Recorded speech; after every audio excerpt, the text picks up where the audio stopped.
Hello and welcome to another edition of Decision 2026, where we examine the issues, personalities and policies shaping the Gambia's journey to the next presidential election. I am Mamadou Mbodj. Today we discuss two major political developments that could redefine the electoral landscape. The first is the withdrawal of UDP, United Democratic Party, from Coalition 2026, a decision that has raised serious questions about the future of opposition unity. Well, the second is the Gambia Democratic Congress's decision to align itself with the National People's Party. Are we witnessing the collapse of one coalition and the consolidation of another? What do these developments mean for voters? And ultimately, who stands to gain or lose as political realignments gather pace ahead of 2026?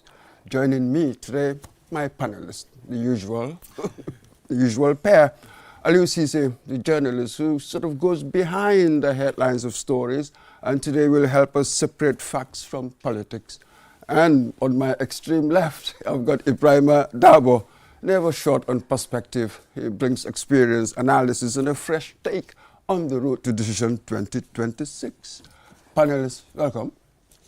Thank you so much, Mr. Mbodj. It's a pleasure to be here, and we're looking forward to other insightful conversation with the panel that we have here. Yes. It's going to be interesting. The actors, the players themselves. Yeah. Now I introduce our guests. I'm sitting in between Mr. Dabo and Mr. Ceesay is Professor Yoro Mbalo. He is chairman of the Coalition Task Force Mediation Committee, the body facilitating Coalition 2026 negotiations. Now, sitting on my right here, immediate right, I've got Mr. Yauru Koma. He is the Deputy National Treasurer at UDP. And sitting on his right is Mr. Abdoulaye Bojang. He's a spokesperson of Unite. No. Right? Not spokesperson, just ordinary member. Just a member, sorry. Producer? Maybe you are very, very ordinary. And sitting on his right, perhaps a person who needs no introduction, really, National Youth President of the National People's Party and Special Advisor to President Adama Barrow, Mr. Mamadou Sabally. Gentlemen, welcome to the program. Thank you. Now we go straight to, have to begin with Professor Mbalo, really. Well, perhaps many people now will be asking whether Coalition 2026 is now in crisis. The largest opposition party has withdrawn, and then the vice chair has also resigned. How do you assess the current situation? Thank you very much, Mr. Mbodj, and thanks to the panelists, of course, invited. From the far right, Mamadou Sabally, of course. Certainly, I'm sure he doesn't know me, but I know you. And then we even shared in-laws. Farmer Njai. So, and then Mom in the US, certainly. So we shared in-laws, and thank you for coming. Ablai, I miss you. We are together in one program at Kirfatu. Thank you for also coming. Thank you. Nyaur, I do listen to you as well, and I flow interesting conversation. Thank you. All very cozy. We'll see how things go. Very interesting, yes. Very interesting, yes, at iAfrica. So thank you, Mamadou Mbodj, as well. You're doing great. Definitely, this is what we call national, development. You're also doing your part. So Aliou also, we cannot thank you much, obviously. Words would not have enough to tell you thanks for the job well done. You are also doing the greatest part, and that is informing people and educating them. So thanks, Mr. Dabo. Also, I thank all of you. And your question is very important. First, I want to start by saying that the Gambia actually needs a renewal and not even a reset. It's unfortunate that a decision is only carried by the electorate. But then it is important that we have to also understand that in coalition building, we have what we call an approach. You also have one important thing, and that is the goal. And what is the goal in coalition building? It is not only to pick a favorite person as a flag bearer. It is to pick a process a process that has 3 legs to work with. If one is absent, then there is a question. One, a question that feels fair to all the political parties that is participating in the coalition. That's one. 2, a process that you will pick or identify the strongest candidate to win the election. That's one, another leg. The third one is, yes, after doing all those 3, 2, the third one is how to keep the coalition united even after the decision is made. So these 3 are very important. So, but people misunderstood. Certainly, when coalition is called, when coalition is being, they only focus on one. But the goal, the most important thing is the goal. Mr. Momodu Mbodji, the coalition, I will say it and I will repeat that for an incumbent now, mostly in Africa, for an incumbent to be defeated, it has to go through a coalition. Now, if there is going to be a defeat against Adama Barrow, then the coalition must do that work. I'm sure somebody can ask, if that is true, why is it proving so difficult to form? But let's go to something else. You used the term fair, you're building a coalition, you wanted to identify the strongest candidate. Fair, what do you mean? This is about numbers game. The largest party would want to lead it. Why should the large parties surrender that advantage in a coalition? Excellent, thank you very much. Mr. Mbodji, you see, the fair there, underline that. The fair there doesn't mean that the fair has to deal with two pillars, important pillars. First, you talk about egos. The other one, you talk about principle. Now, if the ego is actually is above the principle, then you are likely to work with one leg in the coalition building. So what we are talking about, and the egos, what brings the ego is the personality you're talking about now. You see, yes, the principle is of our coalition, how we began, is the best formation. Why? Because we started with rules and not with roles. Now, the rules is what we began with. Now, the role will come after. So any coalition that is founded based on these rules or based on rules, it is likely to succeed because it's going to end with principle. But anywhere a coalition begins with roles, personality, it is going to go with egos and is likely to fail. So, but that is what is giving difficulties because people or the participating entities or participating political parties, everybody is concentrated on the egos. And that is what makes it difficult sometimes to mediate. Because when you hold your ego, you see the mediation committee, you have only three elements to work with, or 3 elements to deal with. One, you mediate. What do you mediate? You mediate the differences. They are standing at a distance. Everybody is holding yourself. You are saying it's me. But then you are not using that pronoun we call we. Now, because of that, you mediate. After, then you negotiate their differences. Yes, then you consolidate. Absolutely, we get your point. Yeah. But some might say that you could get the easy bits, right? Bringing them to talk, but to agree on anything, that's the difficult one. Now, let me just go to Mr. Yawuru Koma here. So why did UDP think that remaining in the coalition was no longer tenable? Like Mr. Mbalo has just said, I'm listening keenly to his deliberation.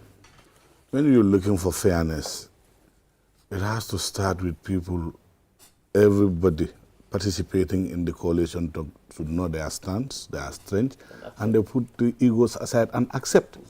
So, but if people are not ready to accept the reality on the ground, they all hold on to their egos, and you want to like put the majority at stake for egos, it can't work. We've been in this game for the last 30 years.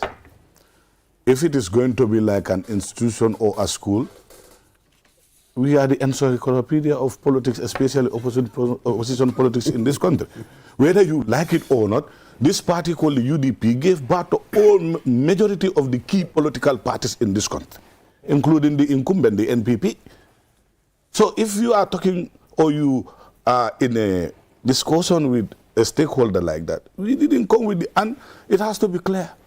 UDP didn't come with any ego. We made our stance clear, whether we did that before the coalition talk, but it's also part of the process.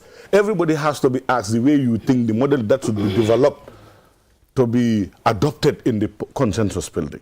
We say party-led. And we didn't never said also we're shutting our doors for any negotiations. But out there, the perception have been said, it have been spewed, it have been propagated by people best, the reasons best known to them, that the UDP this, the UDP that. But if we are to be fair to ourselves, it is true, rules before egos. But if those rules are set and laid down, everybody accept those rules and we get into the discussion. But the trivia here is, even amongst the political parties, how many of them are even officially registered? You know, registration, we will come to that. So here, some critics might say that this actually reflects UDP's numerical strength, not necessarily about democratic principle. There's no democratic principle. There's naked interest. No, you know, a party that was built for democracy, you don't ask them for democratic principles. And you know the party leader is a trained lawyer and is a seasoned lawyer. So when this is the principle, that is the core principle of the party. But what I'm saying here this decision is unilateral. The UDP has an executive also. At the worst, it has to protect its interest and integrity. That's why I'm saying this registration process. Even in the process, many political parties are there. Some are registered, some are not even officially registered. You have CSOs that are not even registered as non-government organizations that are not contributing. And you want that will be a topic for another discussion. You want to save the future of the country. Absolutely. We'll come back on the same footing with a political party like the UDP, who has contested presidential election 34 to 27%. Absolutely, but one can That's say the egoistic side. But one can say that in all these elections, especially presidential, you failed. Which party failed? UDP. Then You've never won. The entire country failed. Anyway, let's move next. Let's move. Parliamentary election. No, we're talking about presidential. No, here, after you said, yes, in presidential, I said presidential elections. You said after contested. The presidential election. I said with all presidential elections that you contested, yes, you didn't win. The party didn't win. The party won. Which one? The 2016 elections, who won? The coalition won. The coalition won. There's a leader. The third bearer is the UDP. Hated or like no, he resigned from the UDP. No. On your right, you have to give us our flowers. Mr. Bojang, you have to give us our flowers. You are part of these coalition talks, Unite, right? So how do you see what's been going on? UDP out, senior person out. How do you see it from your angle? Yeah, thank you. I think the process has been smooth in the beginning and very encouraging. I still want to believe there is a chance that we can come together somehow. Regarding parties deciding whatever they want to do, well, they have a right to do whatever they want to do, just like any other individual has a right to do whatever you want to do. But we also need to understand that democracy is not a maturity contest. It's not a lifespan contest. And it's not a lifespan business. It is about what the people want. Now, if we also talk about constitution, it is not about the number of years. It is about, well, every Gambian is protected, whether you are born today or not. There could be some specific requirements for certain things, but that does not give any advantage to anyone to say, oh, I have been in the Gambia for 90 years, so it means I have to be the guy to go to parliament, not you. So we have to understand that. It is not a lifespan thing, a majority thing. If we are calling for democracy and representative government generally. So, you know, if UDP withdraws based on that, well, I would not agree because it is not a majority thing or a lifespan thing. It is about what the people want. The other thing is... Does it weaken the coalition? It has. It has weakened it. Absolutely. So now... Whether that is their intent or not, that is the effect. It has weakened the coalition. But I believe the ultimate decision makers are Gambians. And there is one thing that all political parties are serving, and that is the interest of Gambians. Absolutely. Let's go next to Mamadou Sabally. From your angle, are you sort of licking your lips? How do you see it? If your from where you're technical team standing. could just serve me ice cream, it's a deja vu moment for me, Mr. Bush. Why is that? On drive time, I told you, if Iran and Israel can come together with a single team, with a single captain, and participate in the World Cup, then the Gambian opposition will come together. It's not going to happen. Mbalo, congrats for the initiative. I think the bigger picture there is the culture of building a democratic spirit. Institutional building is not a joke. We want to be like America, but we forget America is 250 years plus old. It's not going to happen overnight. It is what it is. Let it break down further. We are in pole position. We are the Spain of this game, world champions. And the youths are very happy with us. Some people will say that really, for a thriving democracy, you need a strong opposition. Yes, so that's why I'm congratulating Prof. Mbalo and colleagues for bringing together. It's a process. It doesn't happen overnight. But it becomes difficult when we start calling white red and red yellow. You were talking to Nyaura. I almost jumped into his defense, but I don't want to strengthen him because he's a very dangerous opposition element. But you cannot talk about democracy without numbers. It's a numbers game. For that process to be democratic, it's only natural that UDP leads. Any other thing, all right, now my panelists will come in. Once again, thank you very much, Mr. Mbot. I mean, to start with, for me, I'm not really surprised that UDP has chosen to walk away from the coalition talks. We saw it coming. I said here during the last program that there is no way that you can have Unite and UDP in the same coalition. Because there is no way that UDP can allow Unite to lead them in a coalition. Well, we are here. Yeah, but in coalition talks... I think you're being unfair. Between father and son, it should be easy. Please be fair to them. Imagine having Nyawrung being led in a coalition by maybe Talib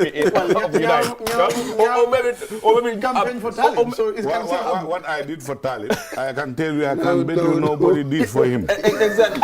So for me, Even the people who are with him now, so it's a nobody possibility among that Nyawu would come. I'm telling Yeah, I get your point. You know, Okay, no. I know, but at the end, right now, you are not saying eye to eye because it's politics. You are UDP, he is Unite. So when it comes to coalition, all of you want to lead, and that's where the problem is now. The issue of, candidate led and party led. Nyaur is giving you a hint. He's very close to Talib. I don't know whether you know that. Closer than you may ever think. Exactly. But politically, as it is now, they are not saying. But like you said, every Gambian who is against the NPP or the current government really wants a united coalition. But as it is, we know it's not possible. The issue is when it comes to the candidate lead. I said this in the last time. You're going into a coalition, and we all agree, yes, politics is all about numbers. Hate or like UDP, they've been one of the most formidable opposition in this country. They've contested elections over and over. They have MPs, they have councillors in the councils. So when it comes to the issue of forming, the coalition, yes, we also need to respect their stand as a leading political party in this country, but that doesn't also mean other parties are relevant in the whole coalition talks. But for me, if you're saying, okay, we're going in for a candidate lead, and now this particular candidate is going to resign from the party and lead the coalition, what is the assurance that if I win, I cannot go back to my party? Imagine asking Ba Ousseini or Esafal or Talib to resign from UDP, Unite, or APP Sobea. On paper, yes. But in actual sense, we know that doesn't work. What is the guarantee? So for me, if you cannot trust each other on party lead, what is the justification that candidate is the best approach? Thank you. I want you to really explain this for me. I'm really confused. I cannot really understand.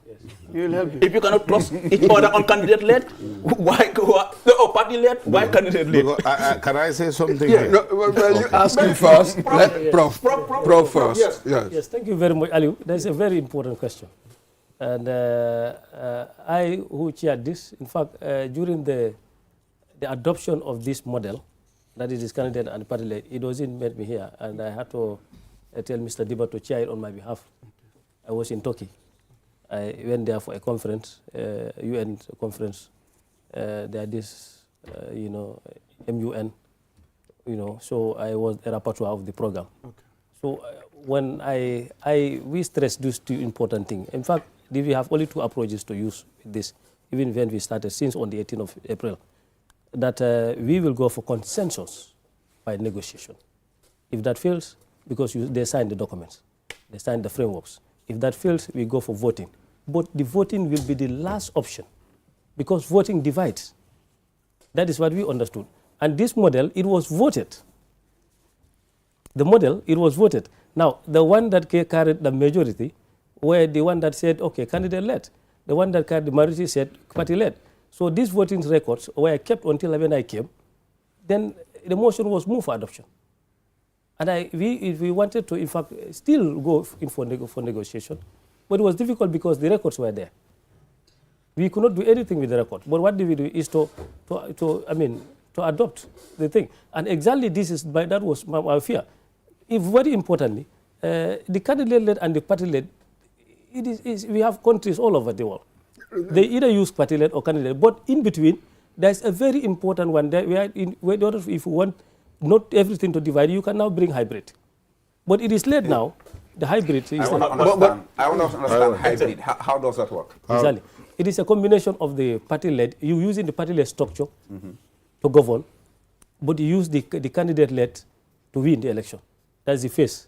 Very simple. There you don't be on the other side, you don't be on the other side, you are in the middle. But in the case of this country, but what I want to say also here, if you look at the type of democracies that allow that, there is no guarantee in our law that protects that. So what the common sense we're talking about here, candidate party-led, when the presidents assume that responsibility of president, he's sworn in, he assumes executive powers. Of course. Winner takes all. Yeah, so what is the sense behind people insisting on candidate-led? In 2016, it was candidate-led. Yeah. House rules were laid down. They were all forgotten and they are transcended in the wind. The president does what Let's talk about something specific here, quickly. Yes, the question of integrity now is coming. Yeah. Because you ask a question, what guarantee will that one have? Let's say Nyaur is the candidate-led or the party-led, now he wins the election. What guarantee will he not to return back to his original place? That integrity is coming into play now. But with the coalition committee as well, I wonder, there was really considerable debate about this one entity, one vote system. Why did you adopt it? You see, you might come and say you are just a facilitator. But to facilitate is not passive. Did you at any point advise that one model was perhaps more durable than another? Very well. So things were not always passive, and you were just following what they said. It was also your task to advise. Yeah, very well. That is our task, in fact. Our mandate is to, as I said, for us to mediate, negotiate, and of course also to give advice. Yes, it is important. You see, this coalition, how we are forming it, it is formed on, as I said, we started the foundation on rules. Now, when we tell them that this is what we want, we prepare the documents, we will come to the meeting and say, this is what we want. This here is it, and we discuss that. We cannot impose, we don't want to impose a force. Did you advise that this would be a point to fracture? Did you advise that? Very well. In fact, we always emphasize that what we need in this coalition is concession by negotiation. Okay. That is the best method. Yeah, you advised them, but they ignored it. Yeah, but that's fine. We'll be back. Just very quickly, Mr. Sabally, this coalition, this candidate-led, party-led, how do you see that debate? Let's get into that debate. How do you see it? You're outside. I don't know why you're trying to draw me into this, but just for the purposes of civic education, I'm sure there are a lot of political science students listening to us. I mean, for me, I'm a very pragmatic guy. I mean, it should be party-led. This is a numbers game at the end of the day. I mean, for me, it's a no-brainer. But this is their show, man. Let them deal with it. I'm a spectator here. I'm the Mr. Dabo. DR Congo guy, the super fan. Mr. Dabo. Lumumba. Thank you so much. And I think we have an interesting panel. And it shows that we're also going to have an interesting discourse. But if you ask me about the coalition talks, I would say the talks collapse before it starts. Yes, that's actually the reality. Now, because if you want to understand that, you have to go back to the process. You said you wanted a process, but also you had an approach. Okay, and then you lay down the rules before you actually start the process. And the first rule you started with was the Trivergence Accord. When you had that Trivergence Accord, the evening of the signature of that accord was one of the most toxic evening in Gambian politics. Really? Because you had all the parties that were supposed to be signatories to that accord. Okay, that's what I'm saying. Now supporters of parties that are signatories to that accord are coming online to directly, warn their party leaders to say, you dare not go there, okay, or you dare not do this, you dare not do this. So we've seen a toxic environment from the signing of that accord, which was going to lay the foundation for the coalition. If I may come there, Mr. Boj, I was surprised, but now I remember. But that was a miscommunication issue. Yeah. The party militant thought that was actually the coalition agreement. Yeah, so that's what I'm saying. Yeah. That's what I'm saying. They didn't know, because the divergence itself, definitely in theory, it's really cool. It was a good start. There was a fundamental mistake from the beginning. Yes. And then that mistake is what proceeds to the other end. But also, the most dangerous thing, I said it here, was even before the beginning of the negotiation, every party publicly comes with their position. Exactly. Now that gives the negotiators a very big task. Seriously. It shows them that, okay, now it is beyond technicalities. Now it has to be about bragging rights now. If UDP comes to say, we would not accept anything in a coalition that is not a party-led approach, and then other political parties or political entities are coming forward to say, in any coalition or in any alliance we are going to be part of, it has to be a candidate-led approach. So that's why I said the process failed even before it starts. So I want to ask Professor, at what point do you realize that this thing will not work? Thank you very much. This is a very important question. We first looked at all of them. Yes. When we began in coalitions, this is about definitely there are some. You can say the 6th and 7th may happen, and but then you don't also just give up too easily as a participant if you are a participant in the coalition. At our level, definitely this has been our work to mediate. In 2013-15, I was with Diba in Kenya, this Modi Diba, and we always sometimes bring our experience to explain exactly this is bound to happen, but then when it happens, there is a way to handle things. How do we handle things? Is the word compromise. In coalition, that word compromise, when it is rolled out, in the beginning may definitely stumble, and it may end up failing. And that is the word that everybody needs to plant into your heart, that compromise. We do not, at the beginning, when we came, we do understand that, yes, that is even customary for me. Anytime I open up the meeting, I have to give statements. Now, the statement, they all listen to it, and the statement is all about their opposition to unity. It's about asking them to unite. But this is what the Gambian people are also, let us learn from the 2016. They won the government, but they lost government. I mean, they won the election, but they lost government. Let's learn from 2021. What happened if we do understand? That is another important lesson we will learn from 2016, mean unity wins. In 2021, division lost. Exactly this is what happened. They have 4 or 6 roads. The opposition divided, and then Barrow win. He won the election by 53, then other one 47. So that division, it is what I understood at the beginning, that there is a division in their heart. There was a division in their heart, but that is why we are mediating. As mediators, that's why we accepted the mediated, because we know there is division. And in mediation, you cannot mediate if there is no division.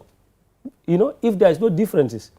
I cannot tell you and Aliu to come into terms when there is no differences. What is the need for that? But here the key members of the coalition, the proposed coalition, had publicly made strong positions, even before they come to the table.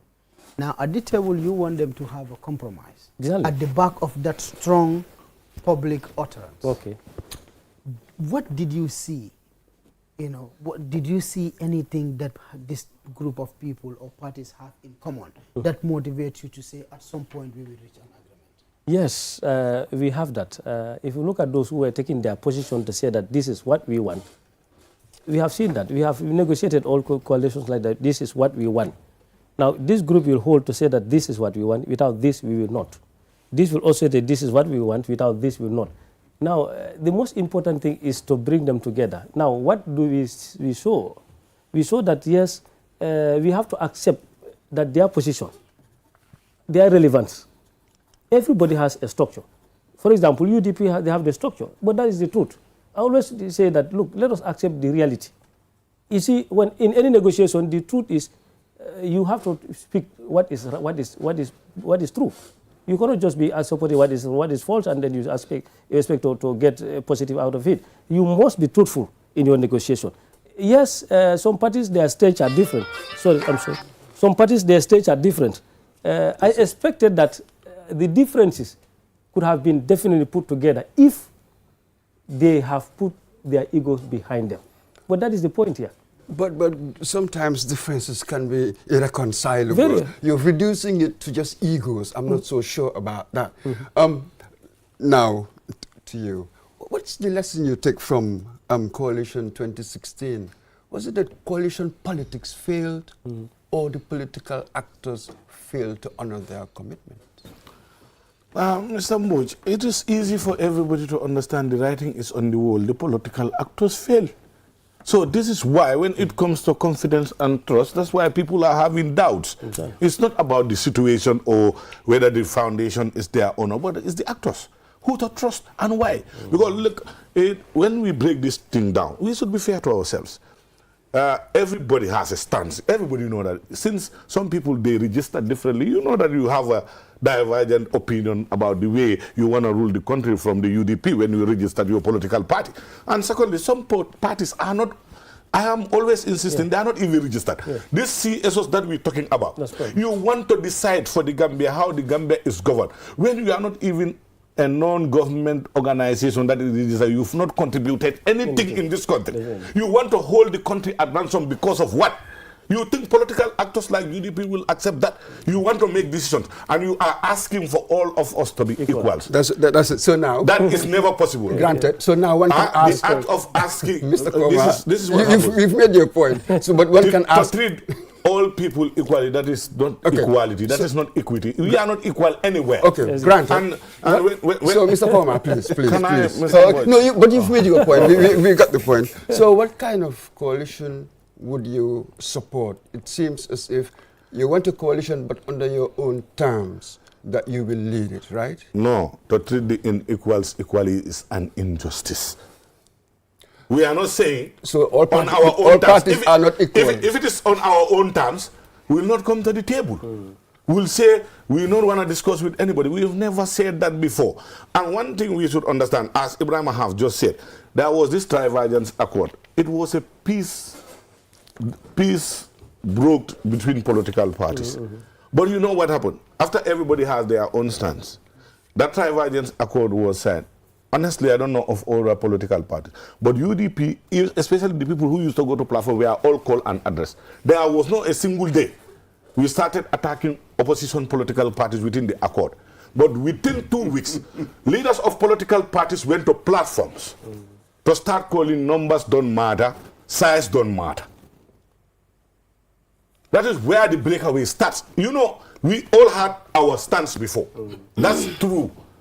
Unite had their stand, APP Sobaya had their, UDP had their, that's fine. But after the signing of that Trivergence Accord, we hold our own side of the bargain without commenting on the coalition consensus. Absolutely. But other political leaders went and have platforms where they are saying numbers don't matter, don't think you are the biggest political party, this ABC and that.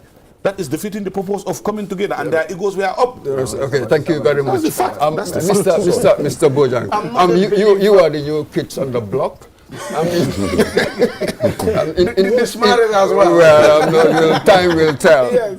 2016, you are not born. So now, when you discuss these things, what lessons do you draw from the 2016 coalition that you're using that information to make you Prepare, negotiate well. All right. I wouldn't want to comment on that much, but I wanted to give a perspective here because that is not necessarily my kind of area of whatever. But I want us to understand this. Mr. Alu had asked a very important question here. First, we should understand that coalition and alliance is not the same. That's the truth. Now, in coalition, yes, who is going to debate with UDP? But usually coalitions are for you now to govern. Alliances are for you to seek power. Their approaches and the realities are different. Again, if you have the numbers, they matter. But we realize that you are insisting that because your number matters, you have to take the lead role. And there is no constitutional guarantee to protect other people whom you consider as pockets within the entire framework. What guarantee and motivation would you give those people to rally behind your number? So there's no trust. Who triggered the trust issues? Exactly. You have not gotten power yet. Only numbers. You are insisting. What about if we give you a situation like Gambia where there is no guarantee constitutionally? Yeah, but, Mr. Boy, if you- Allow me to learn. That would naturally trigger other people to say, oh, okay, what are we going into? You need us. We need you. Yet you are insisting on one thing, which is number. Well, fairness is not only number. What about me leaving my agenda and come to help your agenda when I know there are no constitutional guarantees to protect me? That is where alliances come to have compromise, not based on right, this and that. So for me, if it is in Britain, come on, as you know, we don't have to talk about that because they have what it takes to lead. But this was not in the first place a coalition thing. And the problem here is not even the numbers. We all know it. If we are to learn personally from the 2016 coalition, well, we all knew what happened. Barrow came from UDP, even though he, on paper, resigned. We have seen what happened. I was not in the room, but at least the late Oye was in the room. We have heard what he has said. Okay. Now, okay. if those things happen and you still want us to ride based on the route you created earlier on, well, it's only fair that we are suspicious. It's only fair that we ask a new thing, and that is normal. Okay, So the all entire right. thing is not numbers, it's about trust. Okay, all right. Yeah, Mr. so Dabo. I wanted to say because he's giving too much emphasis on an agenda. So I wanted to know if an agenda makes sense if it does not have the numbers to take you to where. Thank you. All That's right, what I yes, wanted to yes. You see, what the pull factor there is the agenda. Elections are not won because you have numbers. Something created those numbers. That's what we need to understand. For UDP to become UDP, people must be believers. For you to believe in something, there must be an agenda.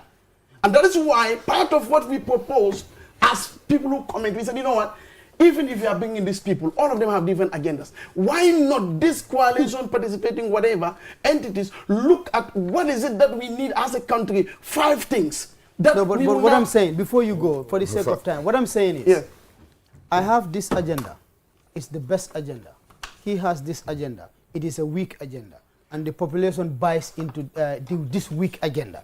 And the weak How no, do what you I mean is, define what, no, weak no, what I and mean, good? no, what I'm and saying, who is defining weak and good? no, what I'm saying is, no, because you are putting emphasis on your agenda, meaning you have the best agenda. That's, you know, that's in your Well, I have perspective. not got any agenda here. I'm trying to tell you that Yeah. if you talk about numbers, something gave birth to numbers. Yeah, no, just to And that is agenda. And that agenda is not Unites, it's Yeah. not UDPs. Yeah. I'm telling you what the electors want to buy. Your product. Yeah, just to conclude So, it. what Just I'm to trying to conclude explain it for the is- sake of time. Okay, To okay. conclude it, I'm saying you putting too much emphasis on the agenda you have. Okay? So I said the agenda without a number does not make sense. Okay? Now, someone is making emphasis on the number that he has. And that number is what is going to take you to where you want to go. So now, do we focus on the agenda that is not tested yet, or the number that is proven? That's why I am talking about. Okay, So can this I come one- now? Yes. First, the number that is tested has given us all the reason and its rate. It cannot take us where we all want to go. And again, if you believe your own agenda can take you where you should go, it should have taken you there in the first place. So what I'm trying to explain to you is an agenda that is tested. Yes, it has pros, it has cons. The cons are, well, we have tested this agenda and it has not yielded us what we want, and it has not yielded you what you want. But- Don't you think we can have a merger of a new product that can attract extra for us to reach where we want to go? Let's go to That is the emphasis. Let's go to Mamadou Sabali. now, That is the tip. No, just wait till It's come my back. time to talk. Yes, exactly. From Yes, spectatorship. absolutely. Again, deja vu. I was actually listening to everybody, but more specifically to Professor Mbalo, because when they started, I was wondering, why are we even doing this? Because we know what's happening in this country. But then it looks like Prof. Mbalo was not surprised that things could get to that level. That's stated, right? Now, what I don't know, it looks like because for us, I mean, I like you, you are my in-law, but I don't want you to succeed. Let me make that clear for you. Because it's not good for me. But opposition parties are pointing fingers to each other. But your institution, the committee itself, has false people. UDP has called out certain individuals within your group. Why are we not talking about that? Did you do that introspection to see whether all the people within your committee are fair-minded people? So, Yeah, very well. Thank you very much, Mamadou Sabali. This is a very important point. Single-handedly, but let us also understand that how the committee was formed. Yes, their first meeting, I wasn't around. When I came back, I was invited, and in that meeting, I was elected to be the chairperson unanimously, all of them. In fact, Isa Falco texted me and told me, Prof, we want you to be here. And there's a meeting at the Caravan Beach Hotel. When I came, I sat between Usaino Dabo and Esther Fall in between. Then they were talking. Somebody was chairing, and they had other members on the high table. Then they raised the issue of something. I felt uneasy. Then I just, took the floor. I said, I want to say something important. Then again, I said, what is most important here? This country is in a conflict. Let us understand these 3 C's before you even start. It's in a conflict, and you must take confession as opposition leaders. That word confession, Usaino Dabo was very happy with that. Then when you take confession, you also you finalize on the conversion. Now, if you take confession, it's conversion. Confess that all of you have different stage. Yes. Can you take confess? So say that, look, Mamadou Sabali, you are stronger than me. I have to accept that. That's confession. You confessed. Bojang, you are taller than me. Yeah, I accept. So that confession, that is where, then from there, they said, okay, they want to elect somebody who will be the chairman. I said, well, I want to be a participant in this. They said, no, we want to elect you to be the chairperson of this. That election was done at a Baobab Hotel. Then I became the chairperson. Even I never wanted, but then because it's the national thing, and that is my work. Okay. I just want to say this as a chairperson. There are 2 things you said here, and I was paying attention to it. They should have accorded you the maximum respect, even if it is for 48 hours that you travel to Turkey and we are in a conference. Exactly. Before they make the decision, because earlier you said you told them, voting will divide. Exactly. That is the last thing you wanted to do. Yes. But if people are in something and they are not in one line, they are not speaking one language, this will always happen. They will trigger things in your absence. Exactly. And like what you said, confess and then you convert. Exactly. But now when you don't want to do that, people's strengths are not the same. Exactly. But you have to give the devil his due. Yeah. Give to Caesar what is due to Caesar. Absolutely. And give to God what is God's. That's it. We ought to stop there and also give our viewers what they do. We'll take a short commercial break. We'll be right back. In today's world, speed matters, but slow internet can hold you back. Now, the future of connectivity has arrived in the Gambia. QCell's Q-Fiber, ultra-fast, ultra-reliable internet designed for the way you live. Stream your favorite shows without buffering. Power your business with seamless video calls. Study, work, and play online like never before. From homes to businesses, QCell Fiber is connecting the Gambia to the future. QCell's Q-Fiber. Get connected today. Call 145 or 300-3779. QCell. We innovate, others follow.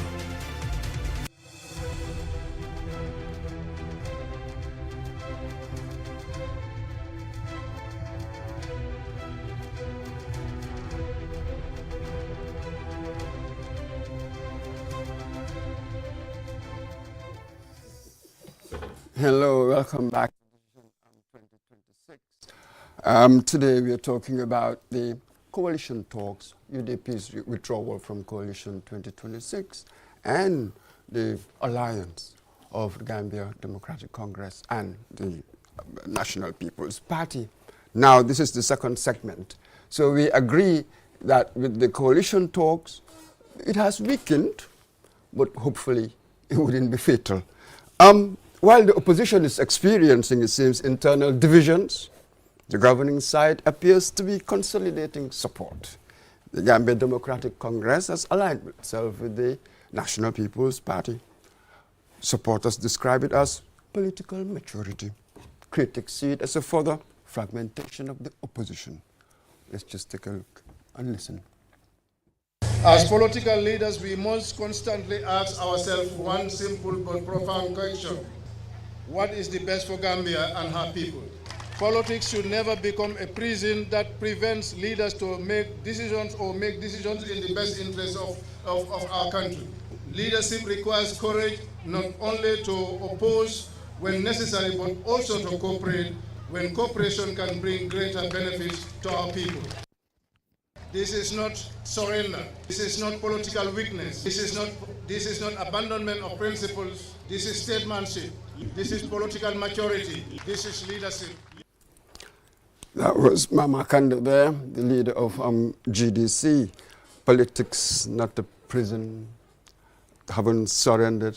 I wonder how significant is GDP's support politically to NPP?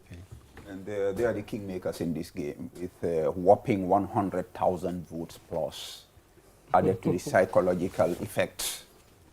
This is the decision. 2026, it happened at State House as Mama Kande came in. And just listening to him again from the excerpt, this is great for democracy.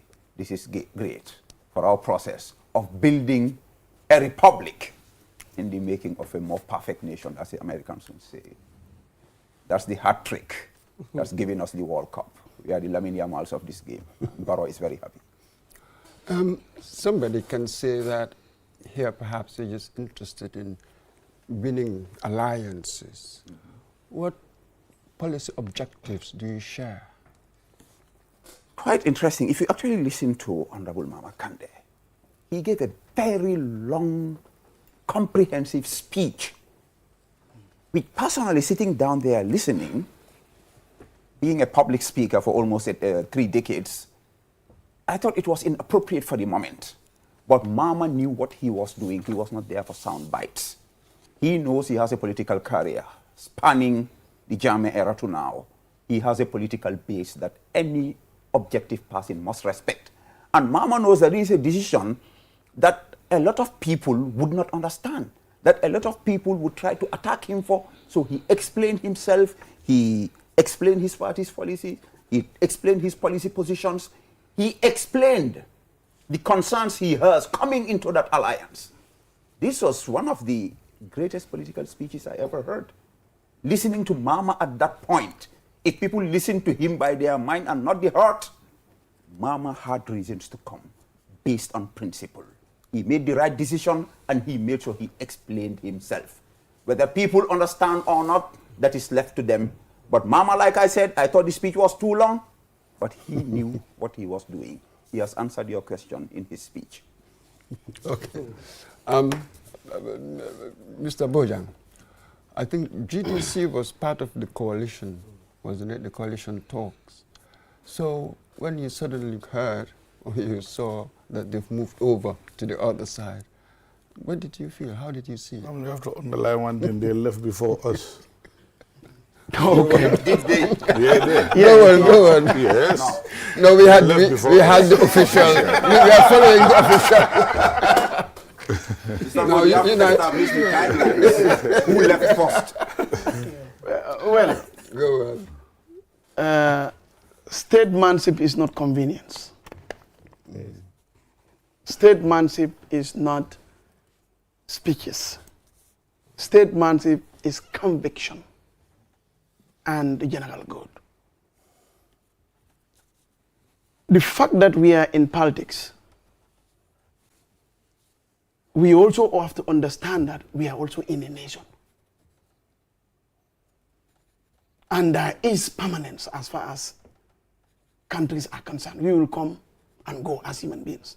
Now, if you are going into that alliance or whatever alignment you want to call it, at that time, when already there is coalition or alliance or whatever that you're to try to unite people together, well, in effect, even if you don't want to weaken them, you have done that. And again, could you be the more within the coalition ranks? Could you be the state-sponsored actor within the coalition ranks to shatter the coalition at this critical juncture? Well, if that is the case, which is genuine suspicion, that's not statesmanship. But truly, we call this political horse trading. You talk to anybody whom you can form an alliance with, and in the end, they judge that their interest is best served being in the NPP. The answer is not about that. The answer is about statesmanship.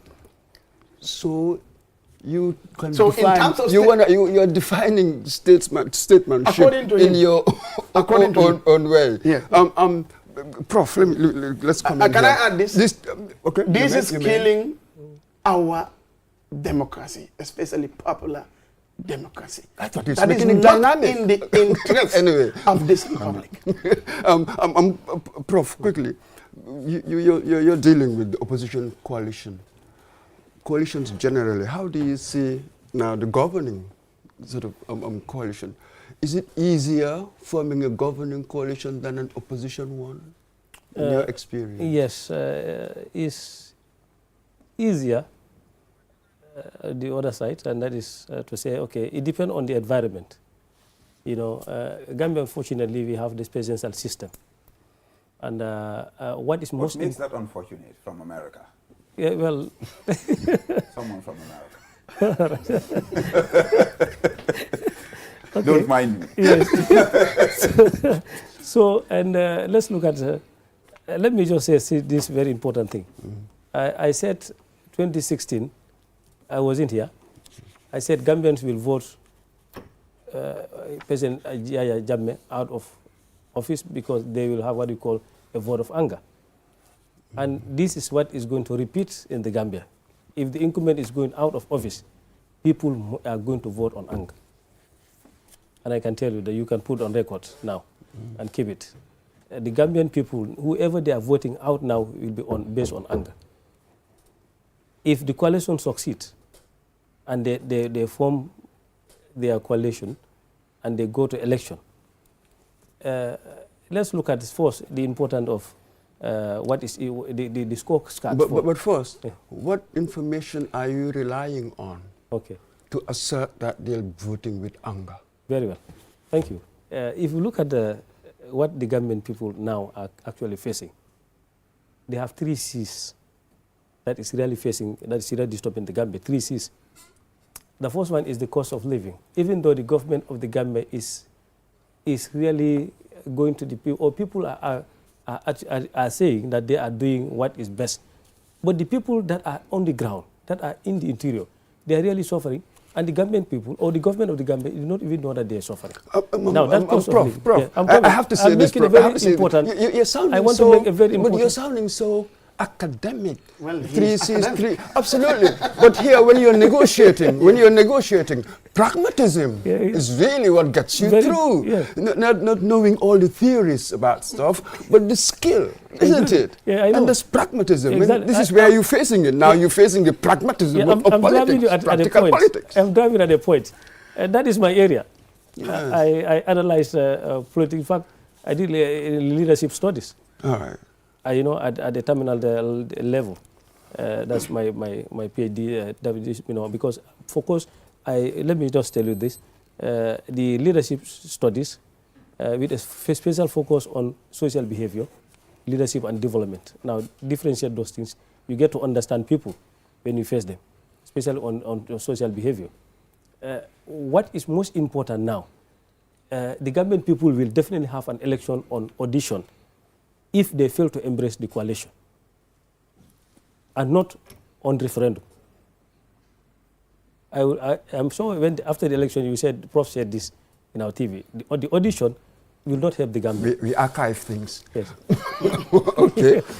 Mr. Koma, you've been ready to come in. Yeah, there's one thing. I can forgive some politicians, but I cannot forgive politicians who form their political parties, who think that this government is not doing right and they can do it and they can perform.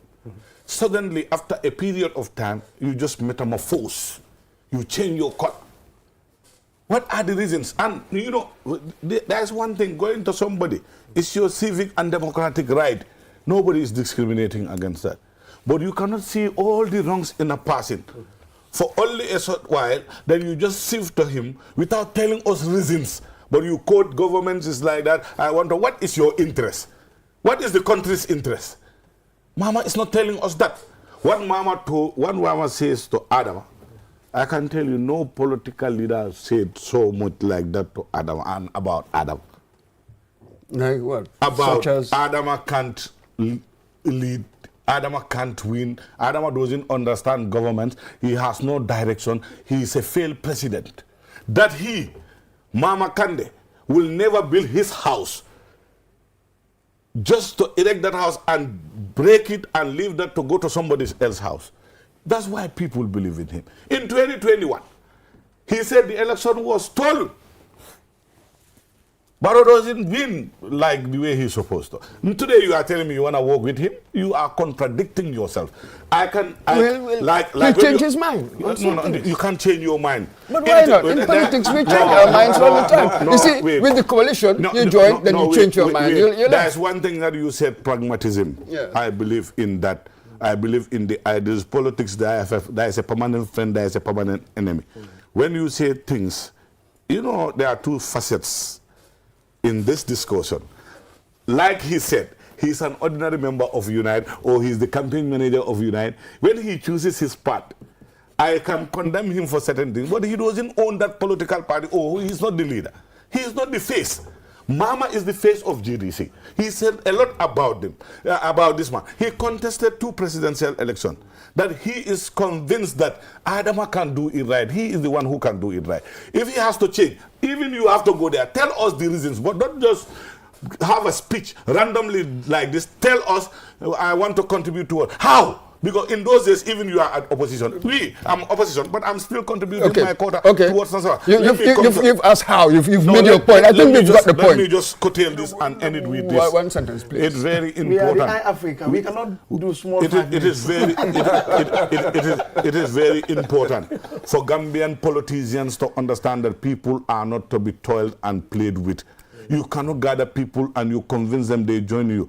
Even key members among your executive, we are not even informed of your decision.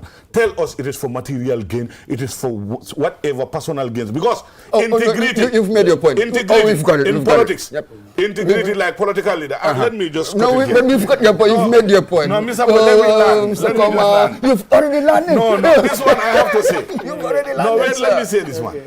A politician, like a political leader, integrity is very important. When you have integrity, nothing else matters. But when you don't have integrity also, nothing else matters. Okay.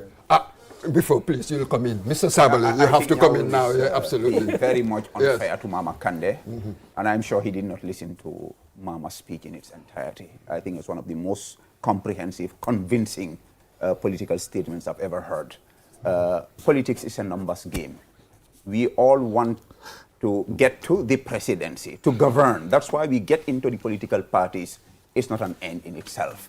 If Mama has had more than 10 years and he's had an impact on the political trajectory of this country, he's in the history books, like it or lump it. Mama finds out. He knows Barrow is going to win. That's the ultimate truth. I wanted to contribute to this process. I know this government is not perfect, but I can come to the table and share my ideas rather than stand out and throwing stones. I think, like you said, it's a pragmatic move.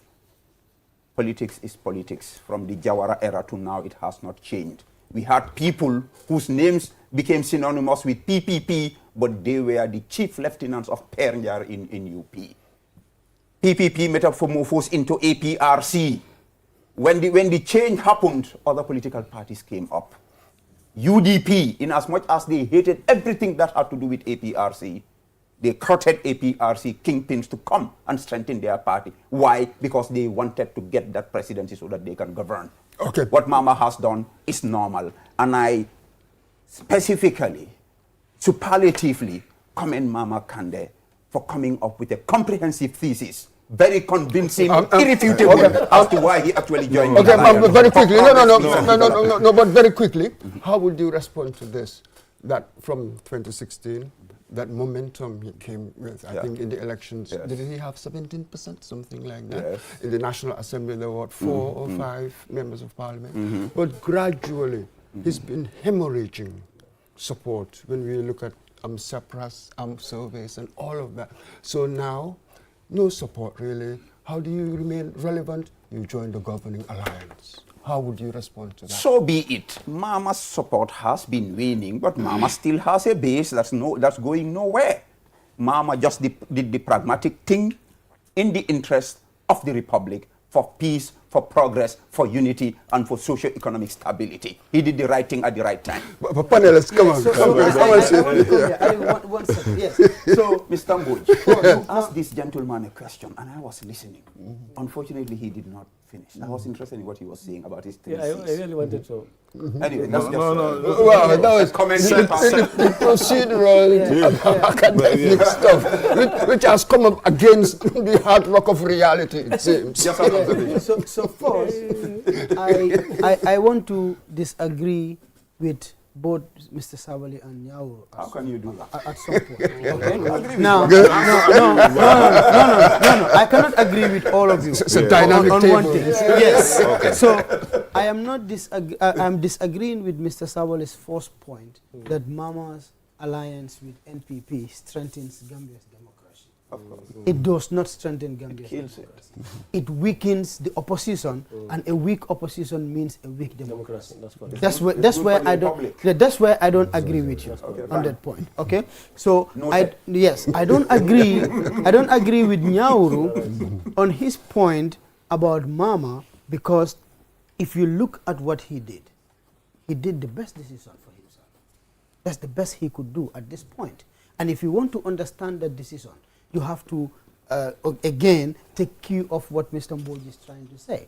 Now, in 2016, he got about 80,000 votes, even when there was a strong coalition. So it shows the power he has.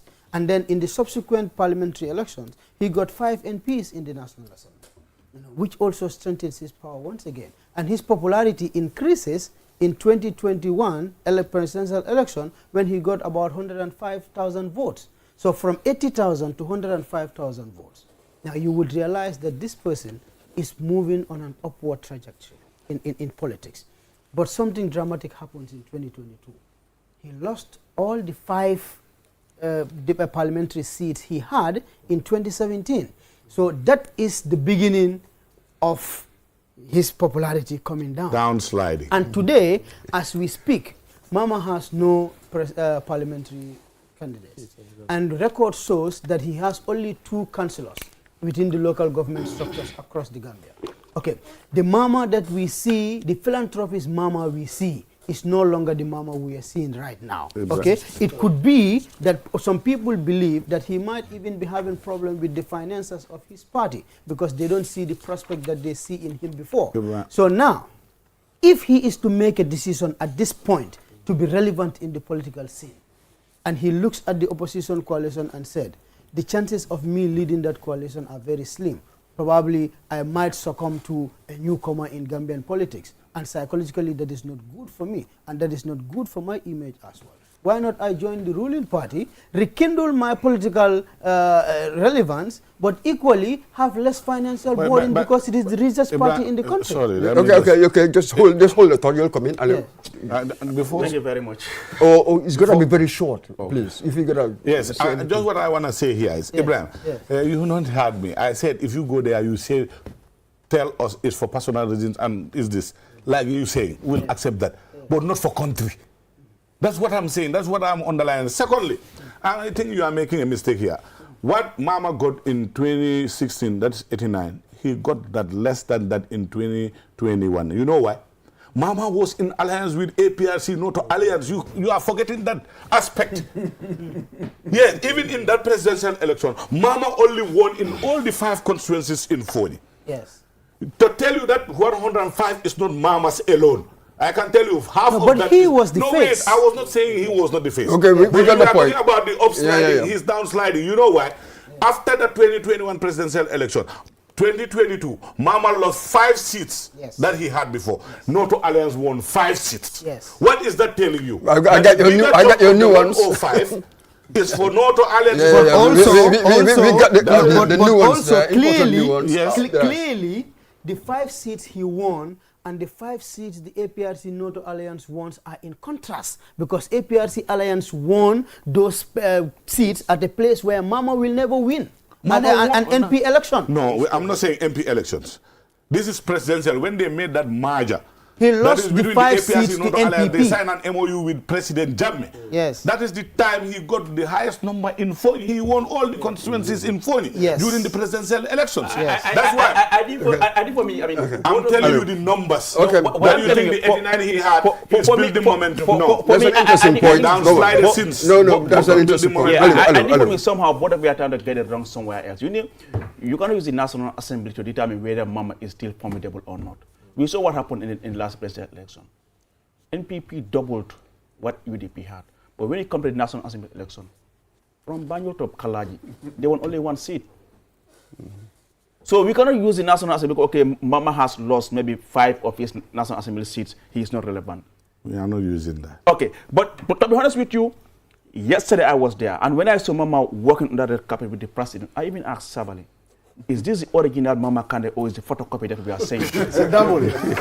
Yeah, because I mean, like you said, I mean, Mama has been one of the fiercest critics of President Barrow. I mean, he has said a lot about President Barrow. But yesterday when he took to the podium and he addressed the crowd, like he said, everything that they said as an opposition was not a pass of hostility. It was just trying to make sure they hold the government accountable. and he said something which was for me was very, because he said the alliance will not mean surrendering GDC's identity, independence, or founding principles. He made this thing very clear. But like you said, sugar coating. what Well, you don't know but that's not NPP. mistake. No, they will kill them. I tell you this. But Nyauro, You shall see. let's be Carry honest on, here. we shall see. Yes, it's true. We shall see. Mama joining NPP has boosted the president's chance of re-election in December. Certainly, UDP will have been celebrating if Mama had joined them. Absolutely. That we must accept. We will accept one thing. Mama joining us will be formidable for Mama. You know why? 90 or 70% of Mama's executive are all resigning from Mama because of his decision joining them. Maybe if he joined an opposition, you will not have that. As today, all majority of his regional chairmen are all cross-carpeting. You are telling me what? And Four fortunately, out of they are the coming 8. to us. Really? Mr. Bojang, so certainly this NPP GDC alliance, it seems to have strengthened the incumbent. Are you scared? I am not scared, because the last safeguard of a republic is the people, the ordinary people. Well, this is what we're talking about. Yeah, so he's taking his people to NPP. I'm coming to that. You see, the issue of Mama, as I told you, he has the right and so on, so I don't condemn him on that. But you see, Mama said 2 things. He said anyone who joins President Barrow is either ignorant or is going for his selfish interest.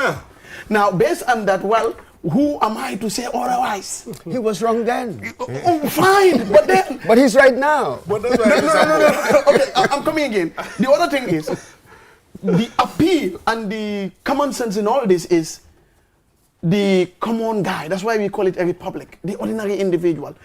All of us are going back to these people. It is the ordinary guy who is the last safeguard, the last hope of a republic. Now, we are telling the ordinary people, including us, that you know what?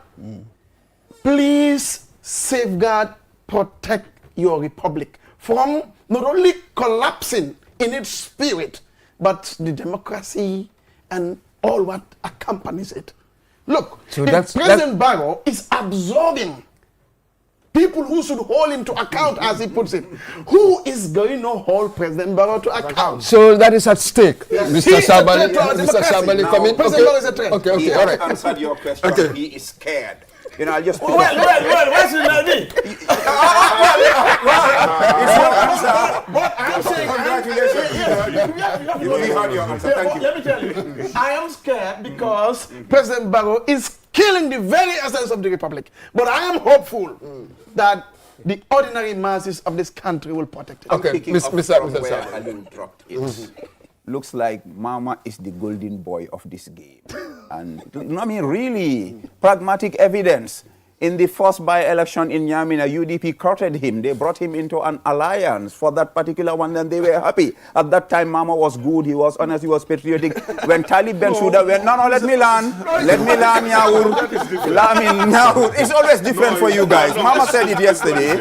It's always different. But let me learn. When Talib wanted re-election, you know, this was one of the funniest things. Even those of us in UDP at the time, we were uncomfortable.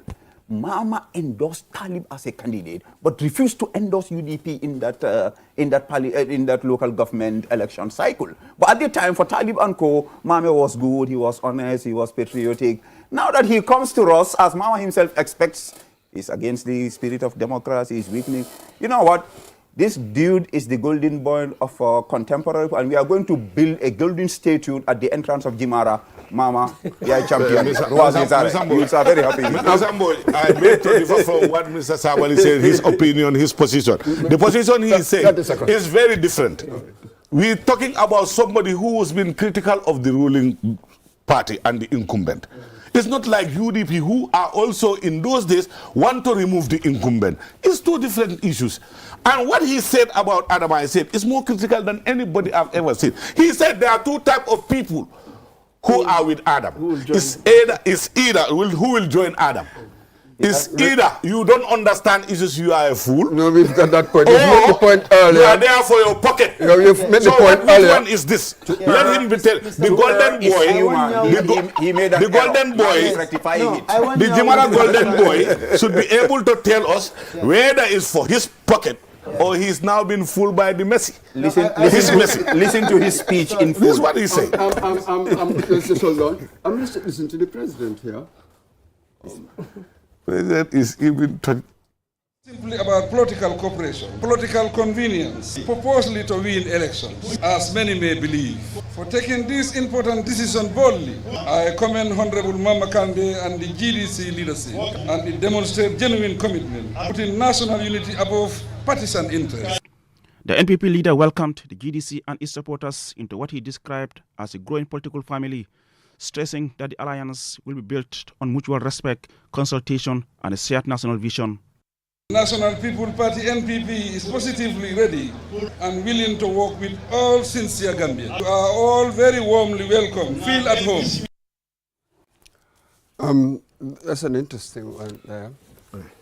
Mr. Sabali, I wonder, is this support for NPP, is it NPP as an institution or to President Barrow personally? I How do you think see it? persons and personalities matter. Everybody, any person who downplays that doesn't know the history of politics. There is no America without George Washington, without Thomas Jefferson. There is not America without Alexander Hamilton, William Burr, and others. These things matter. Mama and President Barrow have a very distinguished history, and President Barrow narrated that story. Same locality, same schools, you know. First election facing each other, second election. So the personal relationship is there, but both Mama and Barrow occupy positions that are far bigger than their persons. So it's institution to institution, but of course, you cannot downplay the motivation of the personal relationship. That's it. So we're coming really towards the end. So could there be, I'll start with a professor, then we move on. Could there be realistically sort of maybe more than one coalition? Yeah, I want to comment on that. Let me first talk about. Go on, Professor. Let me just say this for free. That Adam Barrow may go down this year, a coalition, either a coalition from this one or a coalition with UDP with other ones, but the coalition must bring him down. I am telling you this. It's not because Anna Barrow is my in-law, but I have to also speak with facts and how I analyze things. That is how I want to say that. Yes. I am sure so my in-law. You think a coalition will defeat him? Yeah, very well. One sort or another. Yes. That sort of and I'm sure my in-law will not want to accept to hear that. But he is sharing the same in-law, and Anna Barrow also is my in-law. But now, the issue here is This will not work. But it seems coalition 2026 is dead. Coalition 2026, no, it's not dead. It's not dead. Yeah, it's not just dead. comatose, maybe. Let me say this quick. I want to say something very important. Yes. He talked about the 3 Cs. People are suffering with these 3 Cs in the country. Okay. The first one is the cost of living. I've talked about Okay, it. yeah. The second one is corruption. And the third one is constitutional reform. Of course. Now, if these three Cs are not addressed, Gambian will continue to suffer. And these 3 Cs are the ones that the government neglects unknowingly because they have not gone into it to study it and understand how to deal with that. Now, So you think these 3 Cs will determine how people vote in December? Yeah, Okay, you've made your point clear there. Because we've come to the end. I want to give a message to really. my sharing the same in-law, my friend. Let him go and inform the government that let them go and understand the stages of economic development, so that they can help the Gambian people to feel your leadership. So now they don't understand it. No, the Gambian people don't understand it. You don't live in the Gambia. The Gambians have felt it. Mr. Koma, so what kind of coalition do you think you're going to form? How do you see the coalition talks right now? You've moved away, but you're within Apex, I think, still. So how do you see things unfolding, evolving? The things will evolve and unfold as it should be naturally. You will align yourself with people you share a common goal. But let's be frank here and let's be realistic. If we're talking about coalition or alliances, people who just came today, you calling people who have been looking for the 30 years, you say they have egos or whatever. What about you who just came? You cannot wait. You cannot wait for 5 years and allow the other who have been looking for 30 to absorb, or maybe this is his final one. You know, we have to make sacrifices. But it also, the same brings back us to the attitude of our young generation of politicians. When they say they want to remove Barrow, and you meet with Barrow, because Barrow said it earlier, I've been seen with Mahama since 2016. So that means that this is not newer. For Barrow, let me tell you one thing about him. We don't have time for that. Let's move on. Mr. Bojan, we've come to the end. There is already a coalition or an alliance, and that is a coalition of the realities of the 3 Cs that Prof talked about. Gambians are united in that. All they need is a vehicle. The vehicular transportation politically is all they need. So now you're looking for the vehicle. And that vehicle is going to happen. Okay. It's going to happen. That is a vehicle already. That vehicle is going to happen. Okay. That vehicle is at the car park. Mr. Sabali, finally, how do you see now things panning out? There is no vehicle. There is no agenda. If anything, Mr. Mbalo brought all the parts together. The engine was in, and they decided to break the engine into 2.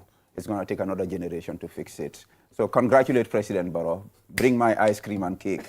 Let's celebrate. You will not Thank celebrate. you. Now, Ali, when you prime. Yeah, for me, finally, I would say Quickly, we are not going to have one unified coalition. That's out of it. We are going to have 2 coalitions. Prof said, he is upbeat that a coalition can remove President Adama Barrow. NPP is very confident, especially with the joining of GDC now, but this will also not relax. It's not over until December 6th. It's elections. You can never predict. People can change. Anything can change any moment. So I think the most important thing is that being the NPP, being the opposition, they must all get to work. What you see on social media and what is on the ground are completely different. So let no one be deceived by what you hear or read on social media.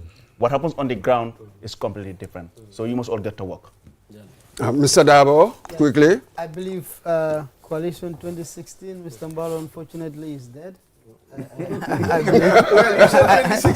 No, 2026. Good. Coalition 2026. Yeah, 2026. I believe is already there. I believe, and then the wind could be blowing towards a UDP coalition, probably.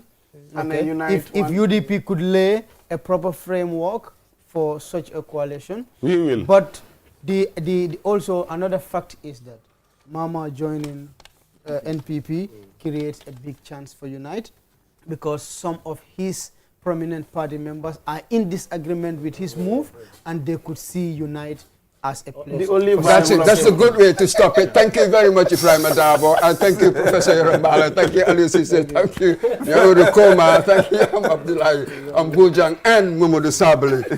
Well, the coming months really will test not only the strength of political parties, but also their willingness to compromise, persuade, and present clear alternatives to Gambian people. Whether through coalition, alliance, or independent contest, one fact remains unchanged. Ultimately, it is the Gambian voter who will decide the country's decision in 2026. Thank you to our guests, thank you to my panelists, and to you at home watching. Until next time, goodbye.